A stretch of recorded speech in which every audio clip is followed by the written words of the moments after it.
Thutha wa mĩaka ĩrĩ ya gũthuthuria kĩgĩna kĩa MAHACŨRA kuma rĩrĩa kĩarugũririo thutha wa President William Ruto kuoya ũtongoria, komishoni ya kũhũranĩra ihoto cia mũingĩ KHRC ĩrenda thirikari gũteyanĩria kĩgĩna kĩu o rĩo, ikiuga kĩgĩna kĩu nĩ kĩremetwo gũkinyanĩria matanya ma kĩrĩa gĩathugundĩirwo rĩrĩa arĩa makoretwo makĩamũkĩra ngombo matakoretwo na umithio o wothe. We are saying that the parliament and the executive must decommission the Hustler Fund.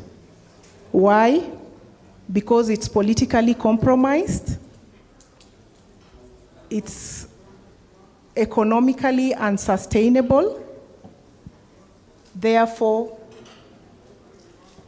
it should be discontinued. It is structurally flawed, it is economically unsustainable, politically compromised, it is also run in a way which does not meet the human rights standards I've talked about. I now officially launch the Hustler Fund for the Republic of Kenya.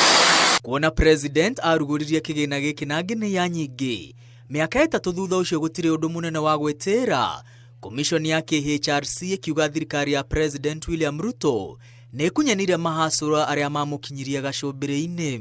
This was a slush fund coming soon after the campaigns and getting into office of the new regime and knowing how much was spent in the last elections. If you try to triangulate the context and the needs of the political class then, you will see why this fund was established and why it's just not working. And there's really little impact that can be seen from it. Kuma mũthia-inĩ wa mwaka wa kĩgĩna wa 2022-2023, ciringi birioni 10.9 itirĩ ciarĩhwo, gatagatĩ wa birioni 32 iria ciarekereirio nĩ thirikari mwaka ũcio. We noted through this research and also based on the people that we talked to that their understanding and their perception is that the Hustler Fund is a reward for voting in the Kenya Kwanza administration or government. Hence, repayment of the same is unnecessary.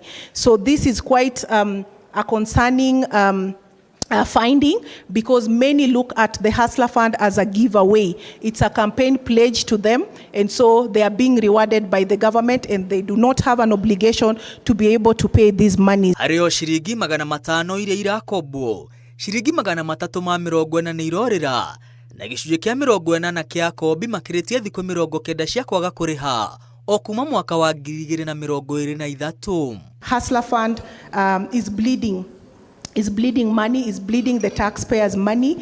It's basically running at a loss.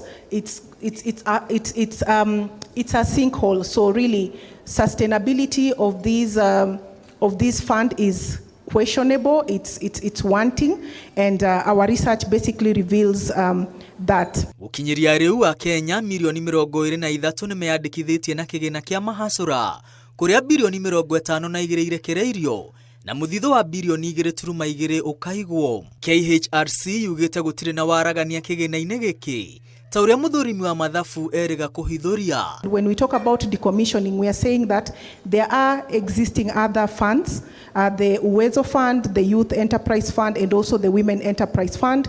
Earlier this year, in January to be precise, there was a recommendation through legal notice again that the same is merged, that the other funds are merged. But when this happened, the Hustler Fund was left.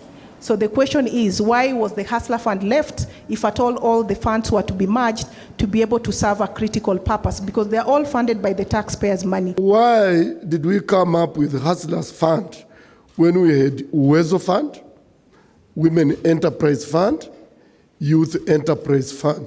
Whom did we want to empower? Youth. Why didn't we put this money in Youth Enterprise Fund that we can easily audit? If we wanted to empower women, why then didn't we give it to Women Enterprise Fund so that we are able to audit it? Abunge morotetwo nĩ gũkoma bunge-inĩ handũ ha gũkũrĩra thirikari maitho. I've seen people say in this room that we need to manage the Hustler Fund well. You can't manage nonsense. Get rid of nonsense. Go back to the Constitution. A river does not flow higher than its source. Go back to the Constitution.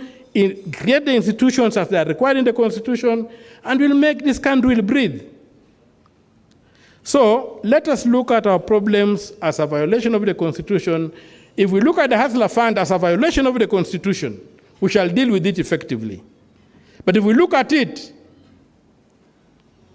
as a poorly designed thing or a poorly managed thing that needs to be managed well, we miss it. And it will continue hurting us. Ngiribotera Inooro TV retwa rĩakwa nĩ Mwangi wa Mainamu.